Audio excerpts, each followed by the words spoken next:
Whoa. Happy New Year. 2025 is here. It's gonna be my year. It's gonna change. I'm gonna get in shape. This is the one. Don't put that pressure on you. Just just wake up each day and go, fuck, I'm alive. Let's do it. Don't worry about it. It's a new year. I got to get it all together. Anyway, welcome to Let There Be Talk. And it is a couple days late because I was like, you know what? I'm just going to put it out on New Year's Day, because I'm the fucking boss. I'm the fucking business owner. I'm closed for a couple days.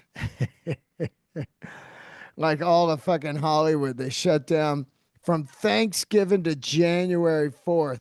What a bunch of fucking lazy bitches. Just like, oh yeah, we'd like to take a look at some of your pitches and ideas, but we need about 2 months off. With just too much work to open an email. So get back to us around January 4th. Anyway, episode 783 today, coming to you from Las Vegas, Nevada. And I'm just kind of getting my day together. Just went and had some breakfast after doing an incredible show last night at not the Laugh Factory, at the definitely not the Laugh Factory. It's been fucking imploded. The Laugh Factory in Las Vegas was in the Tropicana, and that's supposedly going to be the future home for the Oakland A's. Now, Las Vegas A's? Fuck, I don't know. But last night, Comedy Cellar, one of my favorite rooms in America, the Comedy Cellar in Las Vegas, because it's an amazing room to work on new stuff, because you have people from all around the world in there.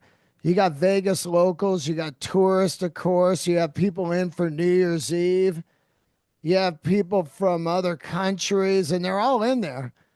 Fully sold out last night, and I was a little worried. It's always weird performing on New Year's Eve, but of course, I'm not performing up to the countdown. I've done that before at the Comedy Store, where you're mid set, and all of a sudden they're like, 10 seconds left. You're in the middle of your set. And then I said, blah, blah, blah. And they're like, wait, stop the joke.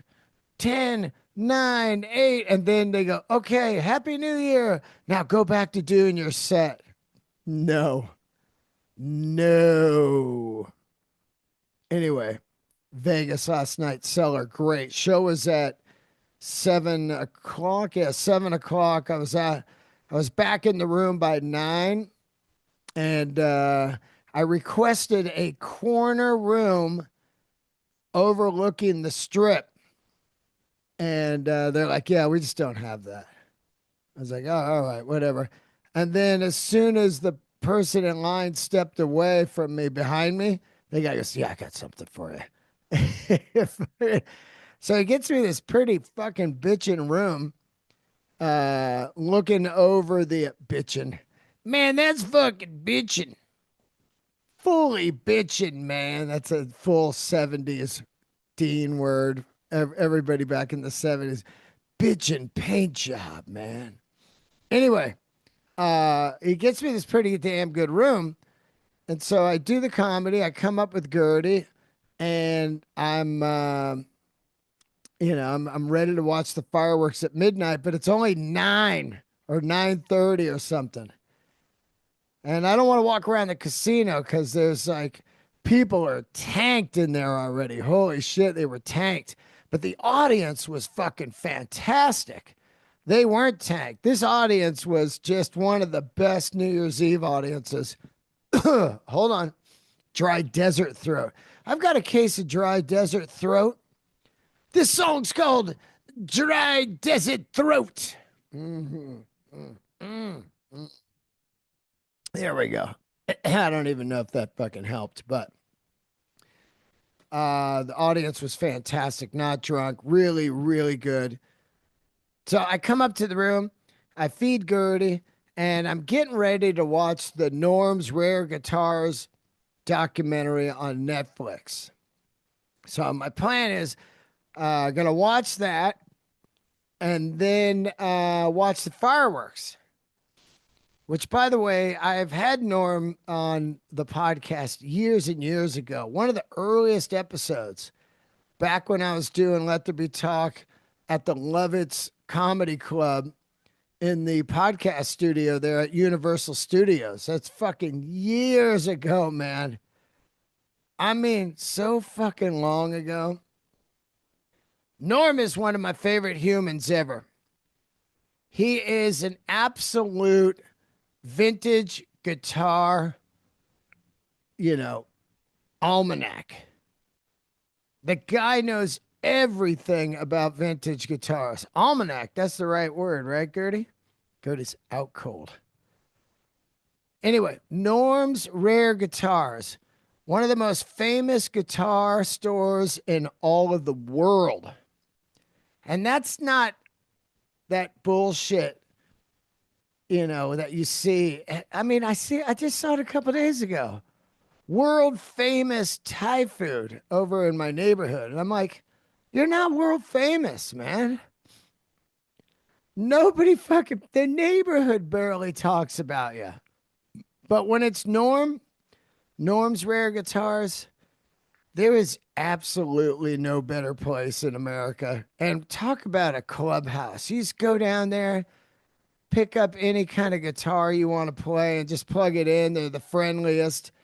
They've got the most insane collection that he's been selling over the years. And, I can't highly recommend it enough to go there, even if you're not into guitars. I was talking to my buddy Greg Riley. He's like, oh, I remember when you took me there. I took a lot of friends there over the years, and I did a lot of guitar deals with Norm in the, I guess, late 90s, early 2000s, mostly the late 90s when I first met Norm. And I just love this human. He had a brush with death, almost lost him. The guy is a soldier, still rocking the vintage guitar world. Always coming up with something where you're like, oh my God, what is that? Everybody's been there. Eddie Van Halen, Bob Dylan, Tom Petty, Joe Bonamassa's there every week. They do incredible videos. So the documentary's out. So my plan is to watch the documentary and then get into some fireworks last night. So I feed Gertie and I get the room together here. Got the blinds open. I've got an ice cold mountain. What is that? Mountain Valley water. Mountain Valley. Yeah, I'm really partying. Ice cold Mountain Valley. I'm ready to go. And I sit on the couch and fucking doze off and wake up at midnight to the most supersonic firework bombs that I've ever heard. I'm so tired that I can't even get up to look at them. I'm so fucking old. I'm just sitting there and I go into old man mode. Like, how fucking long are those things going to go on? I got Gertie under the blanket. I'm just like, hiding her from the percussive sounds. And it's just going and going. And each time I think, well, that's the finale. It's like, I go, okay, that's got to be it. And then like a few seconds go by and then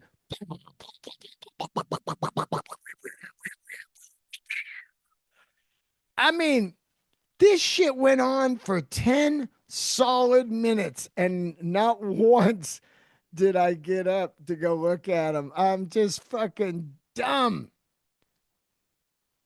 Done, man. I'm dumb and done. Dumb and done. Not Dumb and Dumber, just Dumb and Done, man. Just fucking, I got this great room. I could have watched the fireworks, but no. Grandpa Dean showed up and was in full grumpy mode. And then Gertie got up at like 5 because we went to bed so early. She just got up at 5, like, all right, let's go walk around the casino. Oh man, each day I get about 8 to 9,000 steps, and just in the casino, taking Gertie all the way down to where she has to pee outside. It is miles, miles, man. It is fucking crazy. Anyway, uh-oh, what's going on here? Oh yeah, just making sure everything was on, man. Fuck. That would have been ropes if the fucking microphone wasn't on.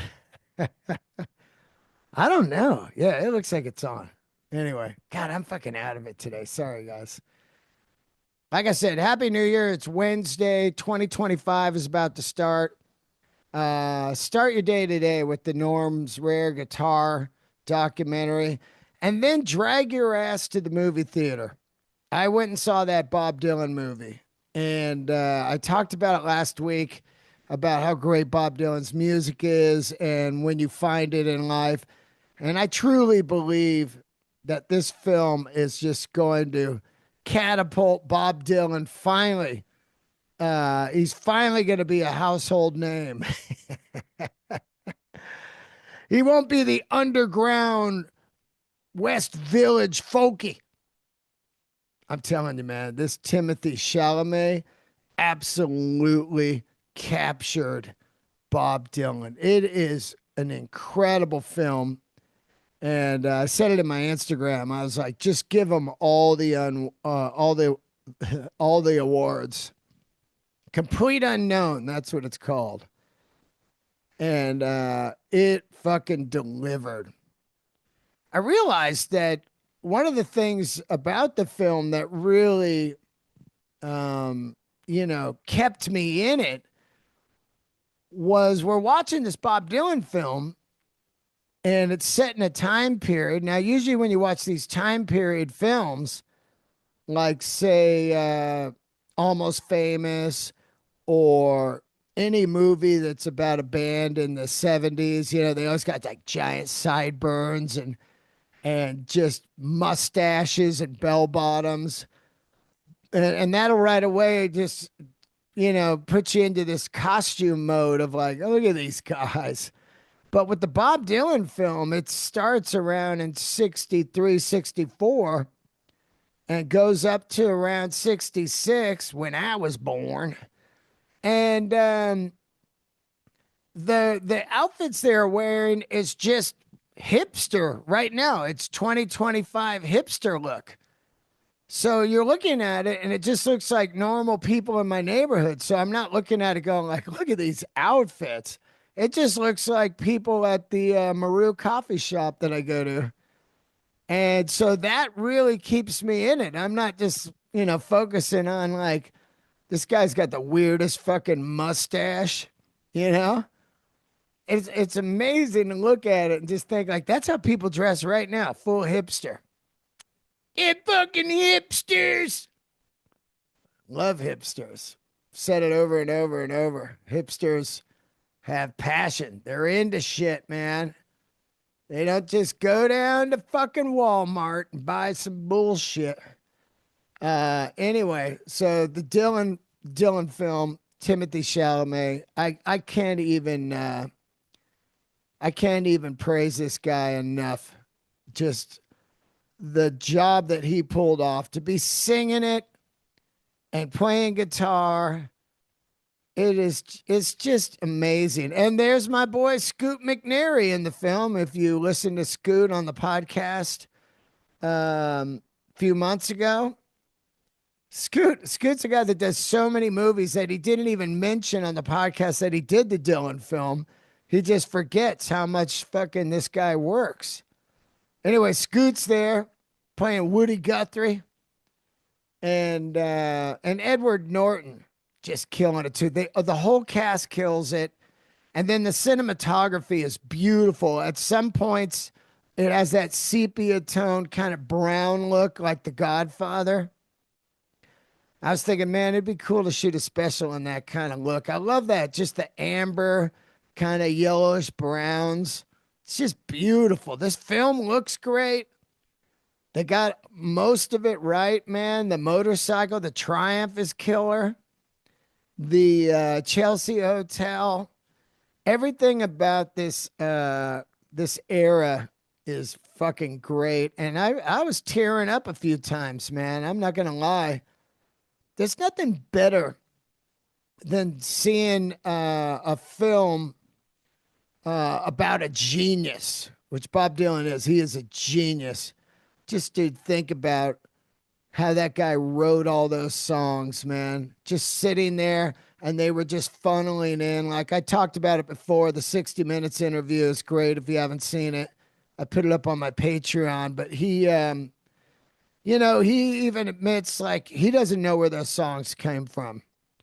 And I said it before, and I said it before, say it again. um, it's true. You don't know where the art comes from. You're just a channeler.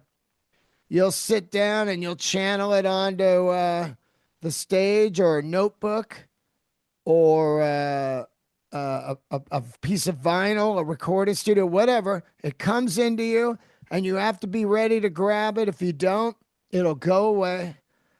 And just think about Bob Dylan, the first 10 records, just fucking unreal what he wrote. It's just God, it's just the story will tear you up, man. It's so inspiring. Anyway, go see that and watch the Norm Rare Guitarist documentary on Netflix. My voice is trash today. Desert. I don't know, man. I don't know. Trying to get this acid reflux wrangled. What am I doing now? I'm doing some fucking thing called Synergy. It's like some kind of fucking organic shit I'm chewing up that's like licorice root and some other shit. I don't know. It comes and goes. It fucking comes and goes, this reflux. All right. I'm out here in Vegas. I'll be here till Sunday doing shows at the Comedy Cellar, 2 a night. And hope to see you. The first 3 shows have been sold out so far. Monday night, both shows sold out. New Year's Eve sold out. New Year's Eve was only 1 show, thank God. Don't want to be doing a show late on New Year's Eve. Party City, like I said. And I'm out here and I go to my favorite restaurant for breakfast here. Some great humans. Public Us. It's either Public Us or Public US. I never ask him because I don't know. But the owner and his friends, the owner's Chemo and his friends, they're there every day. And I sit at the table with them and converse about cars and motorcycles and watches and Vegas and politics and the desert and architecture.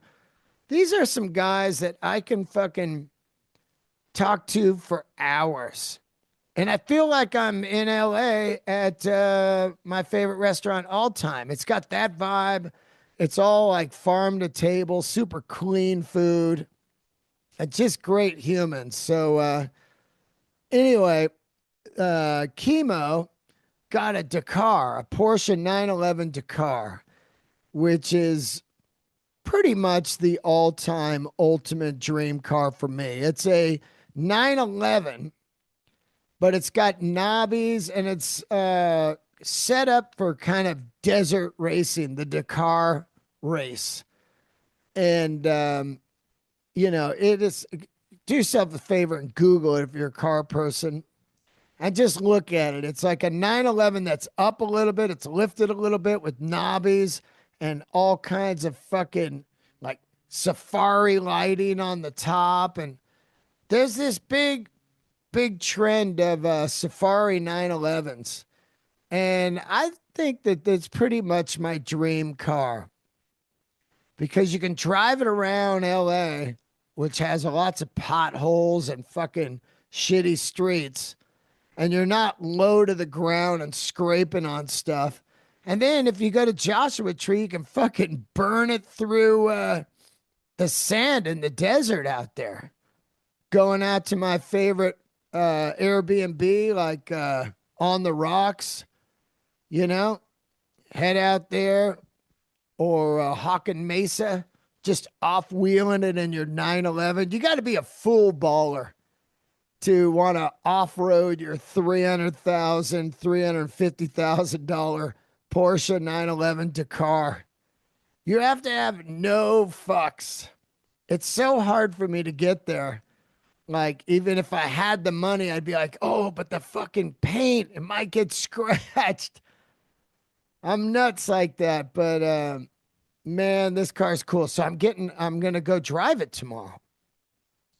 And I'm going to go out to a place called Boulder City, which is a town that's about 14,000 capacity.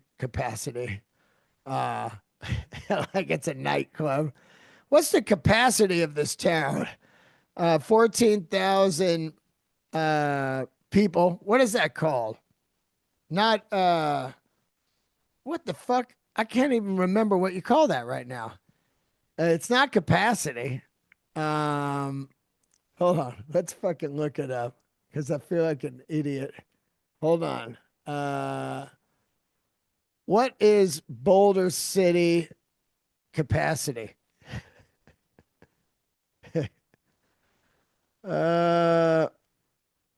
15,000.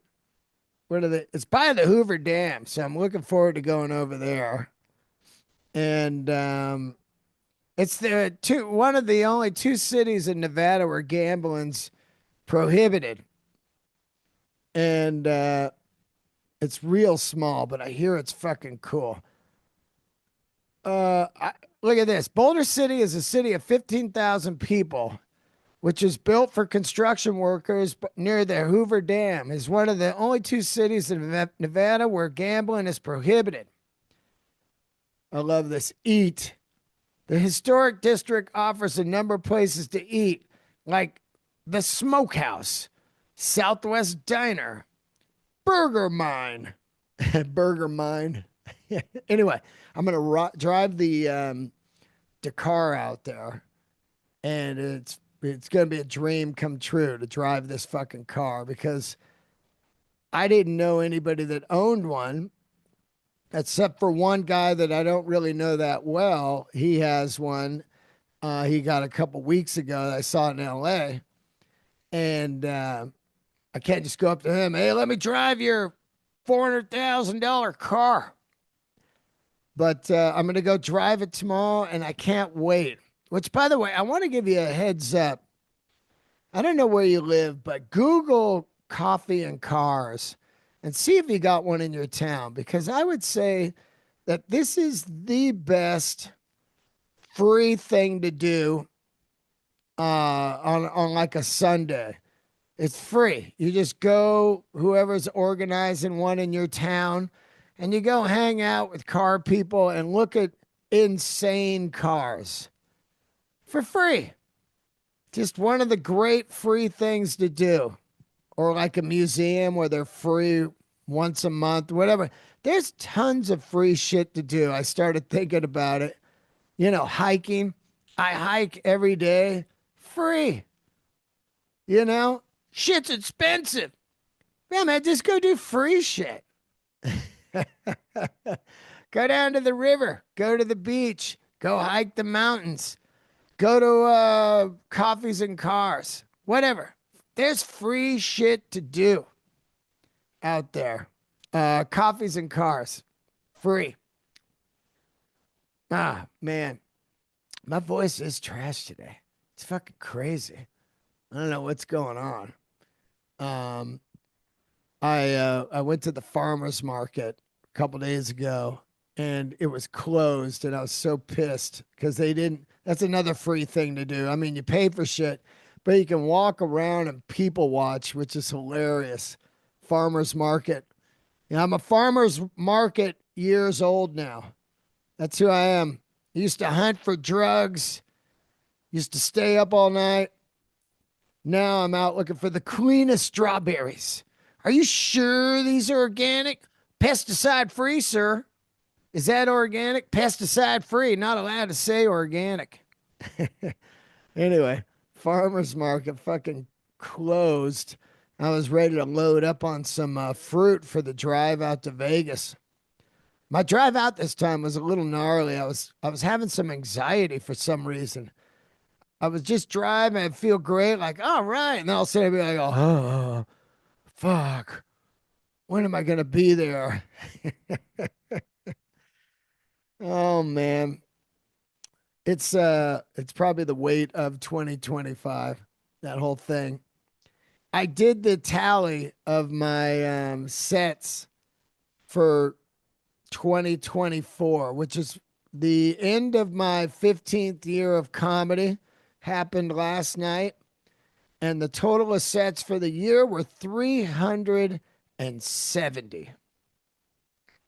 370 sets. So, and then the total in my career, 5,941. So I'm about 59 away from 6,000 sets, which is pretty fucking insane. About to start the 16th year tonight.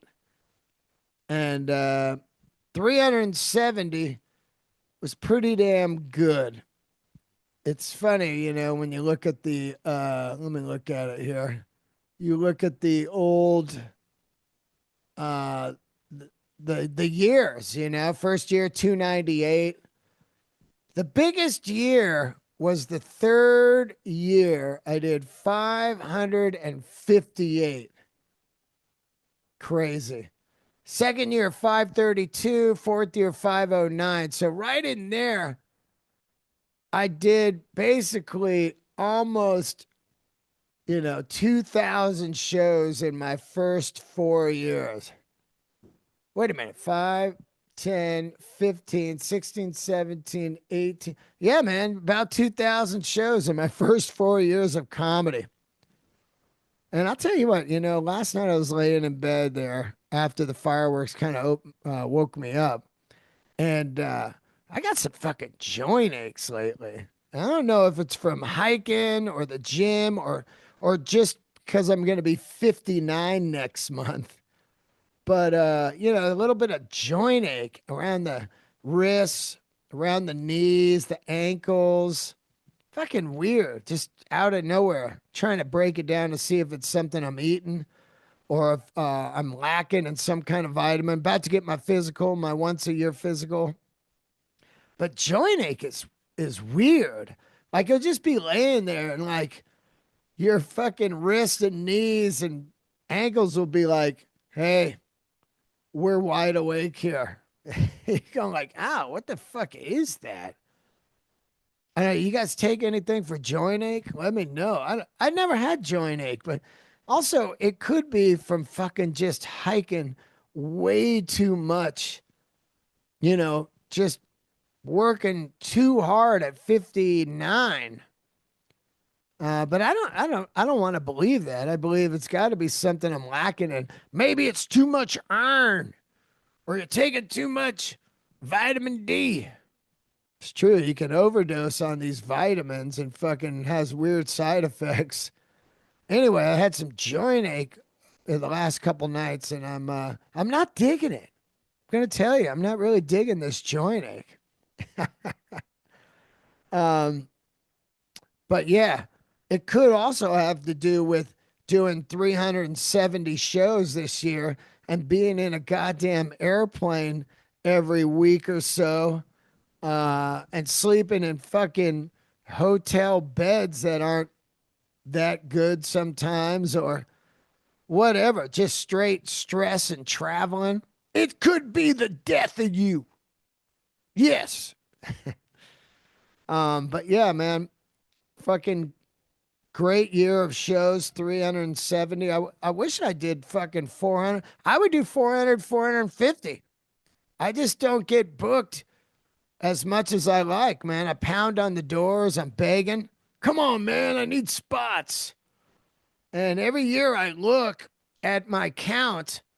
Like this year, I did more than last year. Last year, I did 323. The year before, I did 358. And every year I look at it and go, okay, I have no agent. I have no fucking, well, I got a manager now, but that's only the last 3 months and he's not getting me gigs. That's a different thing. You need an agent for that. But every year I look at that and I smile because I go, I don't know how the fuck I did it, but I did. I got on stage 370 times in 2024, man. Some fucking somehow. And each year, man, it's I think part of the stress is just like, oh shit, I fucking hope I hope I can work. Work is not guaranteed when you're a comedian, especially when you don't have an agent. So thank you to any of you that have come out to shows because I tell you what, when you sell out a show, the club speaks to other clubs and go, oh man, he fucking killed it. It was packed. And then other clubs book you. So that's the best way to get booked if you don't have an agent is by the audience bringing the thunder by buying tickets and proving it, showing up, being rabid fans.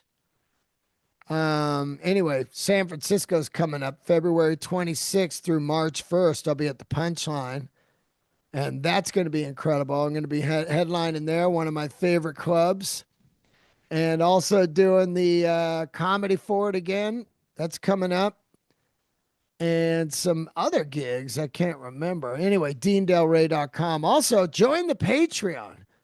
Patreon.com/Dean Delray. Tons of bonus episodes. I just had a live Zoom with some of the Patreoners. I do that from now and then. Every now and then, I throw up a live Zoom and hang out with the Patreoners, which I love to do.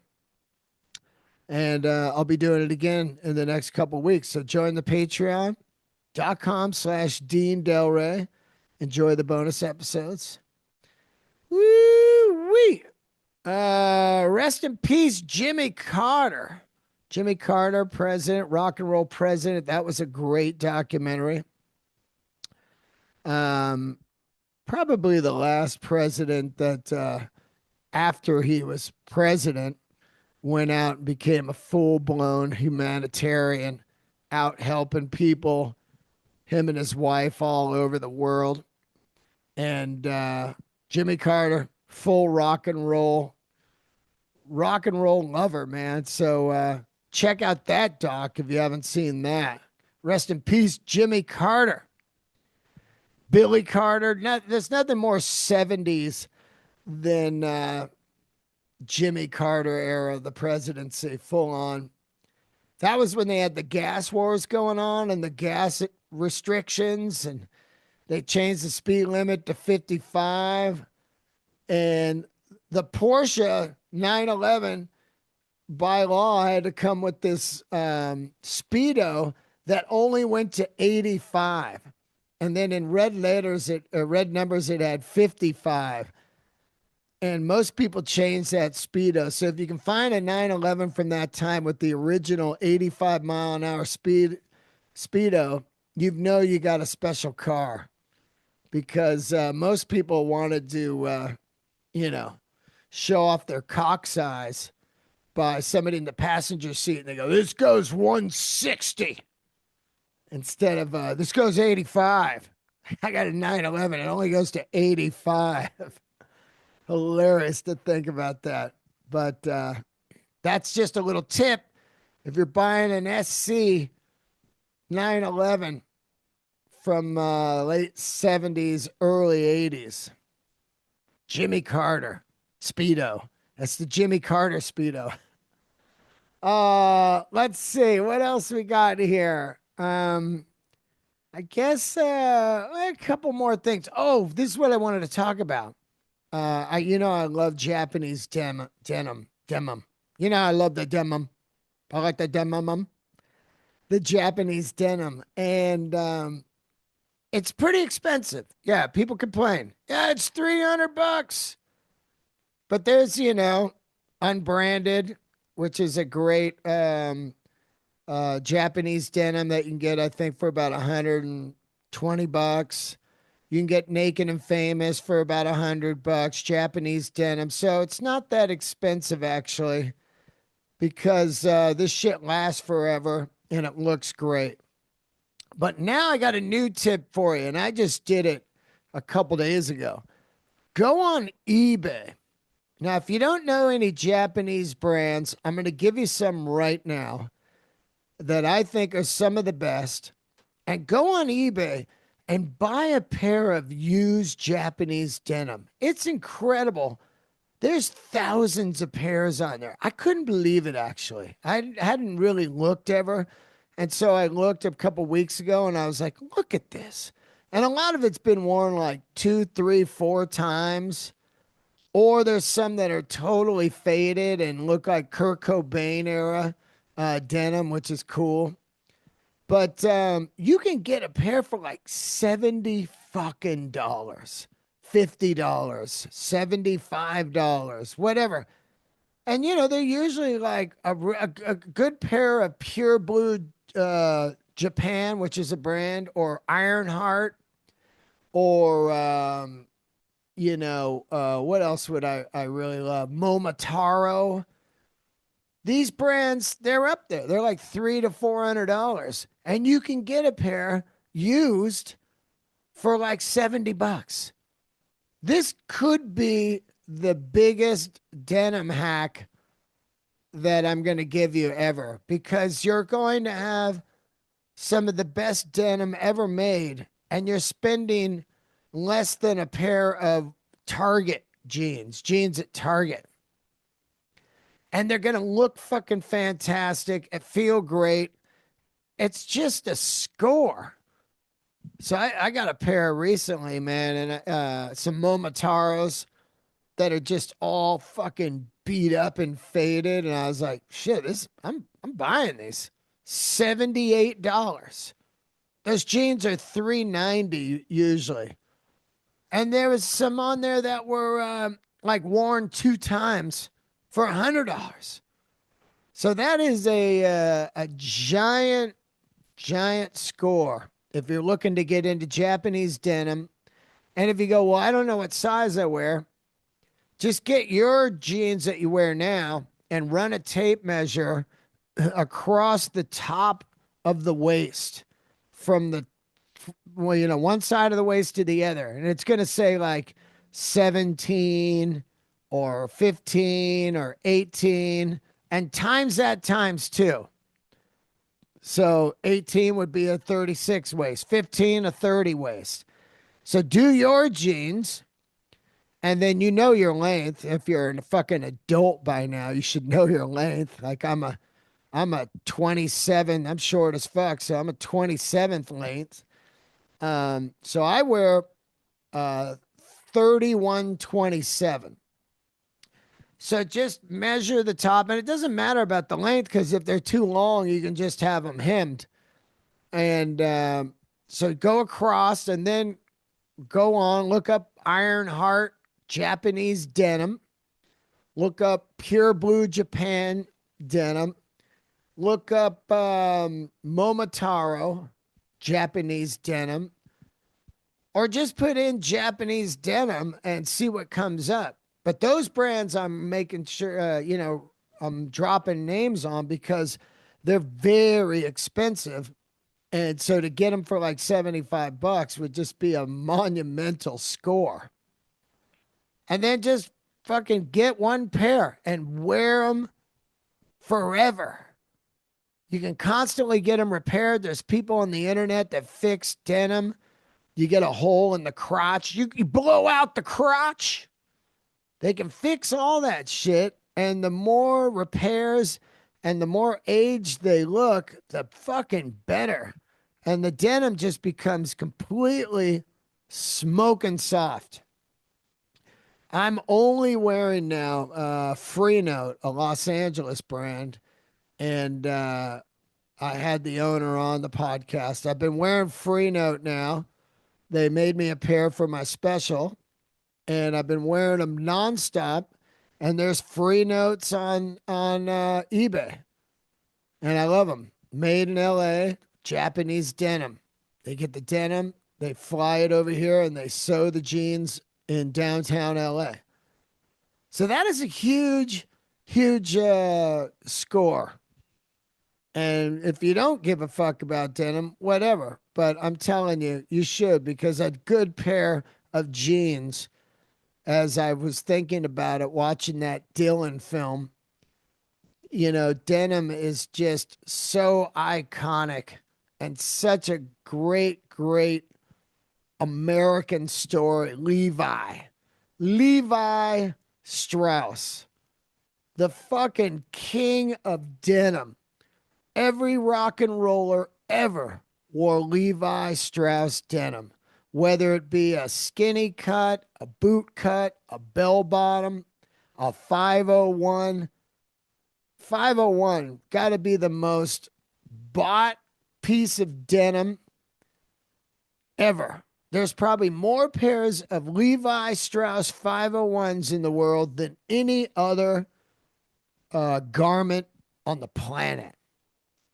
Recently, I saw some Japanese guy sold a pair of like 501s for like $1 million or something. I don't know what it was. 300,000. The price of the fucking Porsche Dakar. These denims sold for the price. You could have the denim or a house in Minnesota or this Porsche Dakar. And the guy goes denim. Anyway, I just wanted to throw that out there. I want to say Happy New Year's to all you guys, and I want to say thank you for supporting the podcast for the 12 years so far. It's been rocking, and I hope to see you at some live shows. Really looking forward to going to some new cities and clubs this year. And Gertie says Happy New Year too, right, Gertrude? My baby Gertie. Good girl. Love you. If you're in Vegas, come see me. I'm here for the next 4 days. DeanDelray.com, all the tour dates. And merch. Candles lit, my friends. And I'll see you soon.